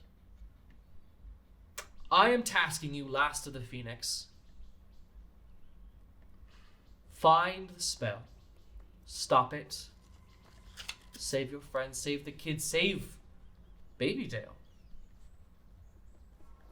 Are you up for it? Don't think I have much of a choice. And she truly hugs you. And she says, you're beginning to understand. And she gives you something from her next to the fireplace that looks like it's carried some what's the word? Dust over the years and hasn't been used. She pulls out an item. And it looks just like a little rod, like a normal spellcasting focus, which is like a wand or a rod. You can open it. What does it say? Singed feather. Singed feather. Wand/crossbow. Correct. And at a thought, that rod becomes a ranged weapon, becomes a longbow immediately. So you hold it and you think about it, and it immediately elongates, a bow snap, and it turns into it, and then you think about it, and it snaps away. So you can use it as both a wand, as well as spellcasting focus, or as a crossbow at the same time, or longbow at the same time. I'm actually going to give you the card for that, I believe. Or do I have a card for that? Let me double check. If not, your actual... No, I won't have a card for that. But you will have, because you feel this power, you feel this responsibility. How are you reacting to this? What do you say to Narween? I felt like I was just starting to get everything figured out. Yeah. And now you're throwing all this at me. I wish I could tell you it was going to be easier, but... life only gets harder. And it's better to know the truth than to live in falsehoods, don't you believe? Yeah. Let the truth guide you at all times, you and your friends. And as you consider this, you find yourself leveling up. Hi, Burrow. Hi, hello. Through the cavernous doorway of the ruins of the temple, leading into the decrepit stone archways etched out of the mountain itself, Burrow finds yourself in a large open abbey. You know, like large open space. There's no pews because Temple of the Mother is more about individual devotion rather than like trying to listen to, Catholicism. Unlike Catholicism. Carvings of ancient creatures loom over you as you make your way further to the ends of the chamber. And the ancient creatures are like, you see large snakes, you see big bugs, ancient insects, a bear, and things like that. At the end of the chamber is a pulpit, dissected by light shining through the cracks in the ceiling. On the left of the pulpit, shadow. On the right of the pulpit, reflecting off stone and moss, is a nice warm glow. From the stone and moss, a face arranges itself in the stone as it moves, and the face of an elderly woman appears in the shifting rocks. The palm stops. I can't remember. Hold on. The who? The palm opens. Yeah, the palm is open. That's what it is. Open. Sorry, I'll do that again. From the stone and moss, the face of a mother appears. From the shifting rocks, the palm is open, the finger guides, and the hand holds. Hello, young one. Oh, she like squeals. It's so long. I've known you for so. Look at you, little Burrow. And she wants to pinch her cheeks, but her face is just in the wall. How are you, little one? Hi. Oh, we made it out of BabyDale. That's cool. That's a fun time. Yeah. Yeah, you had a long day yesterday. It's been a moment in time. Yeah. Yeah. Yeah. Well, that's okay. Are you feeling okay? It was unexpected. One day you're trained your whole life to become something, and then something completely different happens. Okay, that's life, man. That's life. I get it, little one. I get it. Like, yeah. Yeah, it's life. But I'm so happy to see you, my little great. She keeps going, grandson. I mean, what? Yeah, I mean that's what all my followers are grandsons. So you would be the mother? I was the mother. Wow. Back when I was young, but now that... Young? You don't look older than 20. The moss like blushes into like a red moss. Don't touch me, I'm poisonous now, it's moss. When my son took over the Pantheon, Dad. I couldn't be mom anymore. That's weird. Dad and mom being the mom. It's weird to be married to your mother. That one guy did it. Well, he didn't know, and then he didn't, and then he died. You know a person that's... Oh, okay, yeah, I'm sure. She does not get the Oedipus reference. So I became grandma, and my ex-partner became the grandfather. And my grandson became the bastard. She looks at you and looks and goes, and you and Suro are one of the last of my followers. So it's easy to keep track of you. It's not like, ooh, I wonder who's following you today. Like, I only have 2 of you, so it's really easy to look into your lives. There's only 2 of you, but I don't know. You just remind me a lot of my grandson. And as she says that, shadow shifts on the right-hand side, and a gray tongue flicks itself out of the shadows, and snake eyes appear.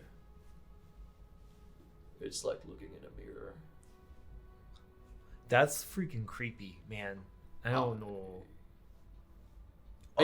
And he looks, and the voice, like the eyes, like dart over to the grandmother being, and the grandma's like, no, you're not creepy. It's fine. It's fine. I'm not trying to be creepy. I'm just.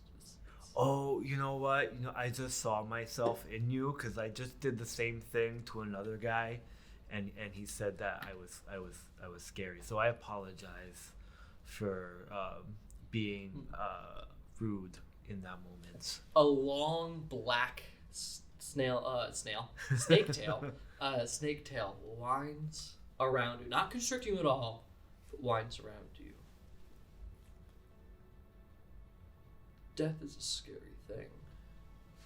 Death is a very scary thing to those who don't understand it. The grandmother laughs.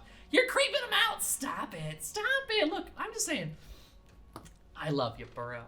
You've been great, but remember how you got to BabyDale? Thorough. It was thorough.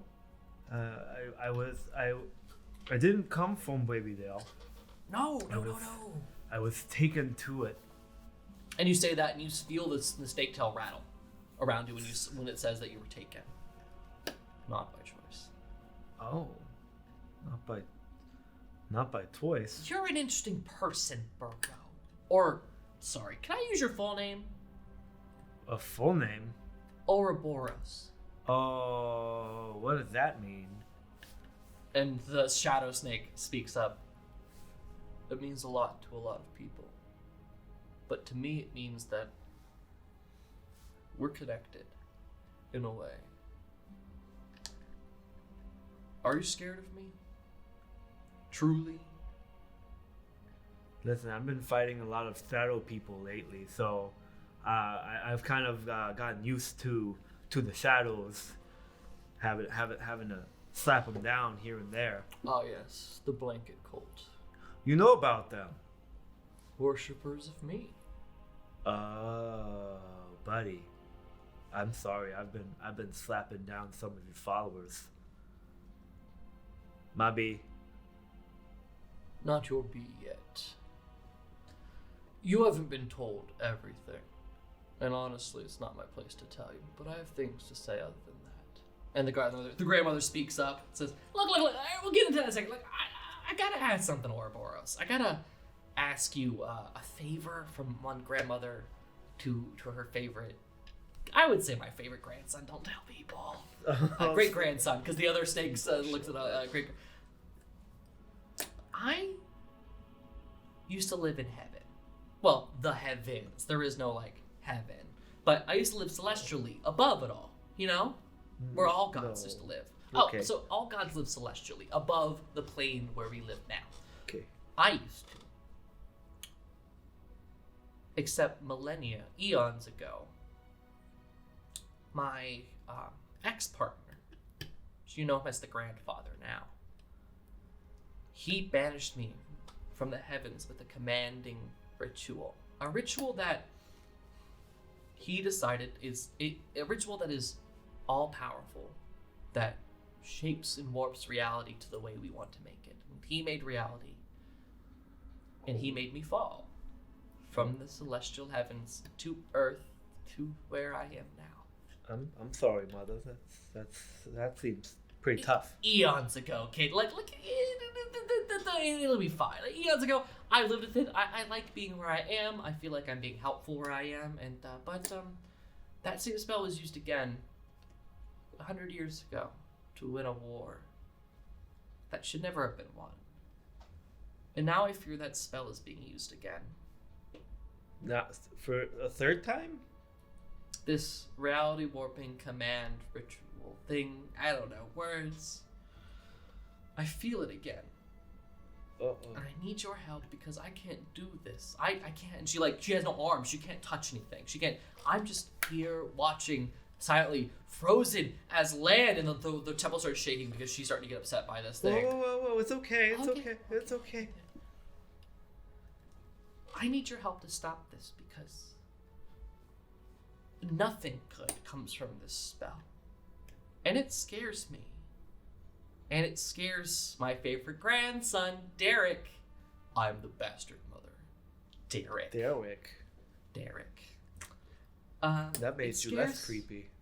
As your name is Derek? And his eyes go, oh, okay, I'm Derek then. Derek of Death. Well, maybe just Derek. Okay, just Derek. Yeah. She asks, you need strength to figure for the trial that comes. I can't help you in person, but I can guide you. And then the bastard speaks up. Death is not scary. Derek, none of us said death is not scary. Understanding death as a fact of the cycle of life is what I am. I do not cause death. I do not cause pain. I am the one who ensures that death continues. All things cannot live. If all things lived, nothing can live.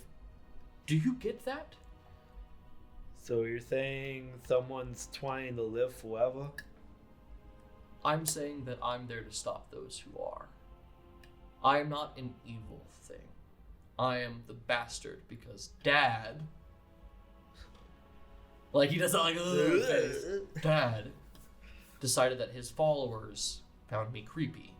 And death was just an evil thing, and it was easy to write me off as the bad. But all things need shadow, so that we can appreciate the light. All things need death, so we can appreciate the life. Okay, I'm following now, because I was thinking, I was like... The blanket cult is mine, and what you think you know about them is not true. So what is it? Someone you love and know has been running the blanket cult for me. Cult is such a strong word. Blanket battalion, let's call them. So that's just like an army. Yes. But mine. Oh, that's not good. Helping Sarah, my grandmother, grandmother, in ways that other babies could not understand. I want you to not embrace, but attempt to understand those who've chosen to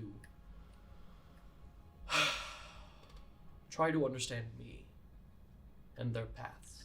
Darkness is a path of the unknown, but acceptance of the unknown means that traveling through the darkness is just another day. Fear comes from misunderstanding or lack thereof. I have a question, and Grandma, let me ask. All right. I'd love to help. He'd love to help. We both want to help, but we both can't help. So, I would like to bring you to the labyrinth. The labyrinth, you and your friends can use the labyrinth to go back into BabyDale. This labyrinth has been here. Well, it's my labyrinth, so it's been down there for a little bit. Well, technically it's Pam's labyrinth. We'll talk about it more later. I'd like for you to find the labyrinth, find a way back into BabyDale, and help stop whatever's happening. Before you do, though, look, choices before you, and the earth becomes more mossy, and the dark becomes more darkness, and they both speak to you at the same time. Child of darkness, monk of light, Burrow, whose true name speaks Ouroboros. Your path forks like a tongue. Inside of you there are two snakes. One that craves to protect life, another honors death and its benefactors. What path will you journey forward? Burrow thinks it over, and he's been told so many times in his life of how scary he is and how evil. people assume him to be. Can you just walk in between them? It's just Nope. like Nope. both. Nope. Gray Jedi. Sorry, gray. Decisions live, and the mother looks at you and very fondly says, decisions are where life is lived. You cannot walk the path of both.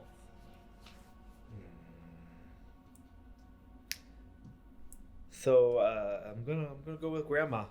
Grandma? Gonna go with the path of the Monk of Light.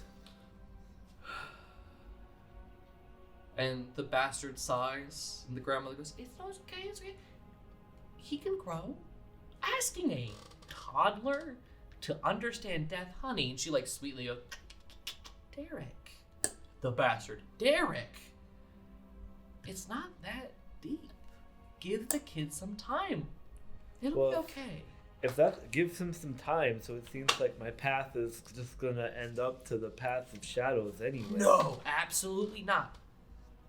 Your path is going to be decided when you understand it. And you've chosen this, and I believe that is a good path. I like you being in my path. You're my favorite. You know that. You know that. I know. But I'm just trying to assuage my grandson that being picked last for dodgeball is not the end of the world. You know what I mean?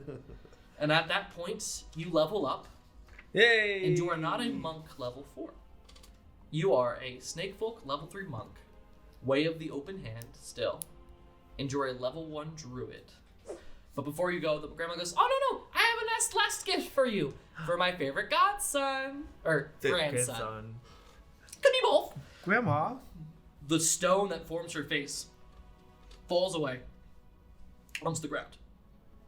Starts to rumble and vibrate. And the little pieces break apart into tinier pieces and find and swirl around you. And find yourself with 2 arms made of rock and moss. Now you can't have them all the time. But whenever you need some hands, Whenever I need some hands. you know where mama to call. And so those are now your new martial arts hands. So you can use that to pick things up now too, and things like that. They're still not as strong as normal arms, so I'm going to say that there is some restriction to them. But you do have arms, so your martial arts is improved in that way. So yeah, that's that. And there's a couple continuity errors that we've dealt with. The biggest one is that Cousteau did not hear a bang at the front. You were knocked out before that happened. Gotcha. But you do, because your talk with Narween, you actually do level up. Okay. So I have that prepped for you. 1 second. Yay! So you go. You up level 4. You up level 4. And then you have an ability score improvement is the big one. And you can also choose to. You also, I believe. Let me double check. Nope. Yeah, it's just an ability score improvement, but you can change your bank up if you want to. Things like that. Pass that over. Great. So you do level up, but you all, except for Briland, who's knocked out. So all of you rush to the front of the fortress, where the large double doors that kept everything safe have blown off their hinges and lay in ruins, smoldering off to the side of where they were. Kids are rushing around, panic, grabbing people who are injured from this and pulling away. Thorvey is leading you, and everybody else, like Andro comes in behind, Karder, you come in behind, Burrow comes in farther, and then Andro's coming in. The Vank is like moving, but then you see Cousteau floating at the top of the tank. You're like, and he you see him breathe a little bit. You're like, okay, he's not dead. He's just knocked out. But the Vank is pulling you towards what happens. Okay. And as the dust and smoke settles, out of it steps an adult man with purple robes and fiery red hair, and walks out and looks around and says, 1 second, I'm pulling up my sheet because this is interesting. Walks around, turns to Thorvey, goes, you had fun, kid. But it's time for this little place to go bye-bye. And then turns to Andro.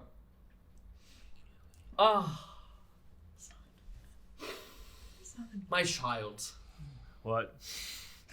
It's time to come home, my kid.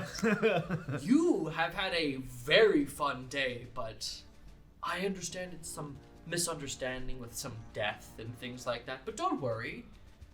bad things won't happen to you. Well, to you, I can't promise. Or to you. When he looks at Karder. You two are fine. You or Kel has been asking about, but I don't really care. So we'll see what happens, but the rest of you can rot. Wow. You're not a very good, nice person, are you? Oh, Somebody child. help me. Turns his hand, and you think burning hands, you've probably seen Andro use something like that. This is 5 times worse than you've ever seen. And it is a massive pillar of fire in his hand, shooting 30 feet in the air. And it's not causing him any problems. He sits there and he just kind of plays with it. We're one to talk, little demon. But you can wave that opportunity goodbye. Now, Andro. Karder. Do you say that? Andro whispers. And I say, Dad? What? No! Got a Gorgug moment. Daddy?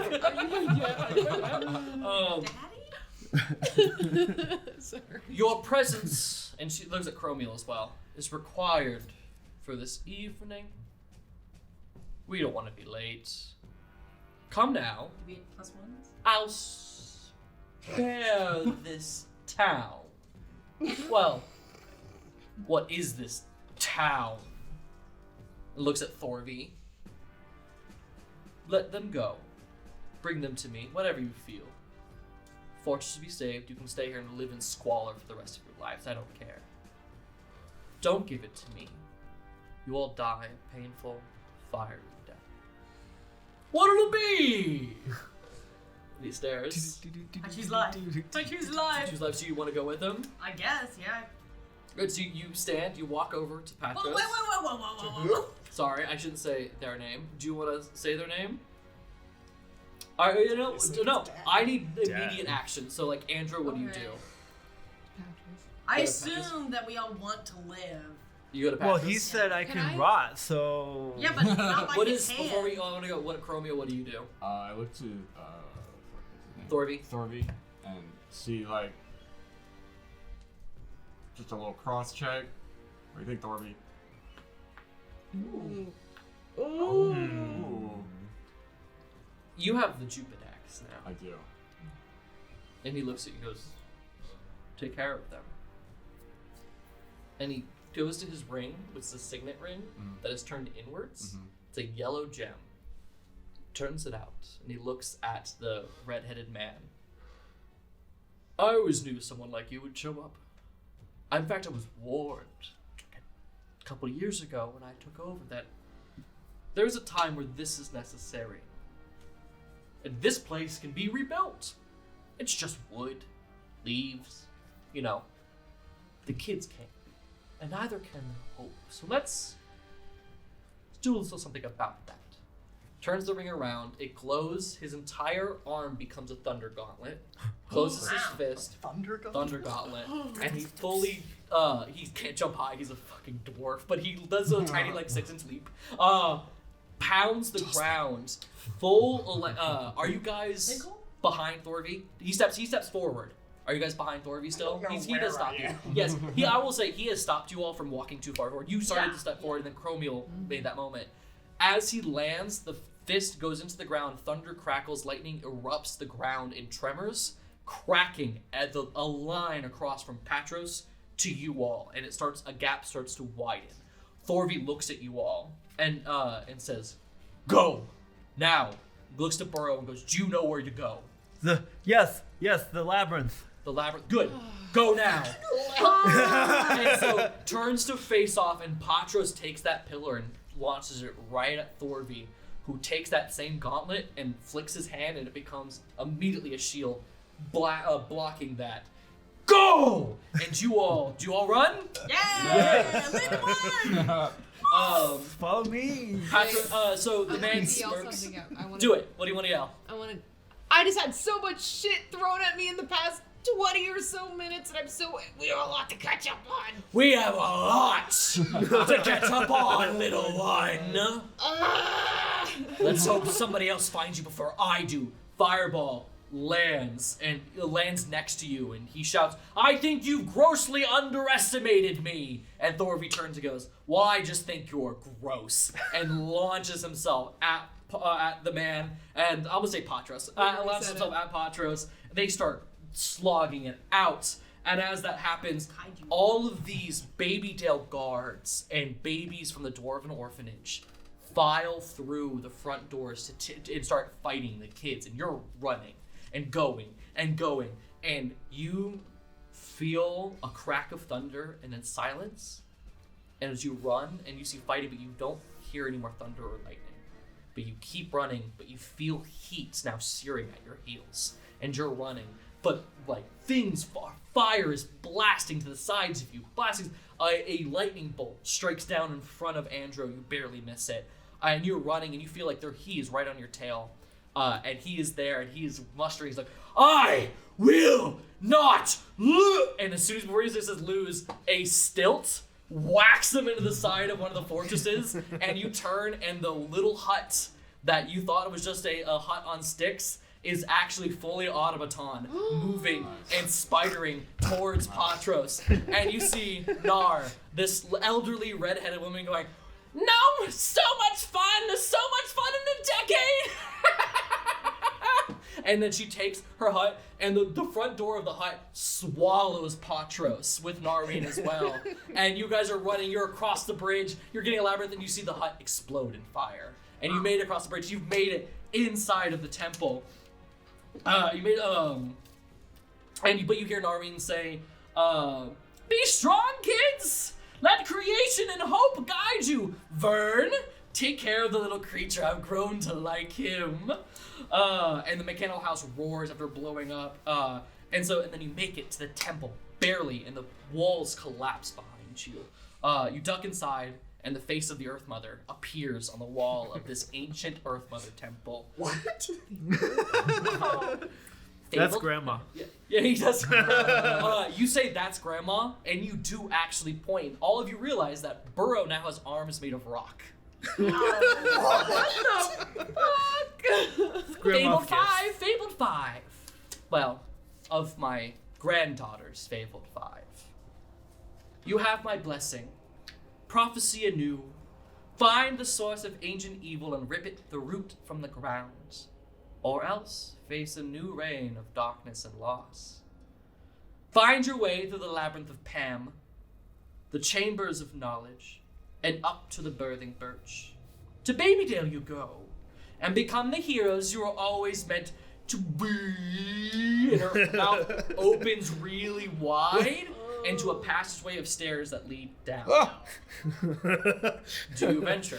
Because you hear royal guards on the outside banging on the doors. We're going. Good thing I have no choice in Yucky. that. Correct. Cousteau is still passed out. You're going to explain all this in the future. And that's where we're going to end episode 3 of the Chronicles of Folivora, The Adventures of BabyDale. I've been Alexander Hehr. This has been your Babies in the Corner. It's been a lovely episode of freakouts, truth revealed, and hopefully they talk to each other next episode about what happened. Come back for episode 4, like and subscribe on YouTube and TikTok. Feel free to reach out on social media and enjoy The Ugly Dog Presents. Thank you all for everyone who supported us on Patreon and everything else. Thank you. I appreciate you all. I'll see you all again on episode 4. Bye! Bye.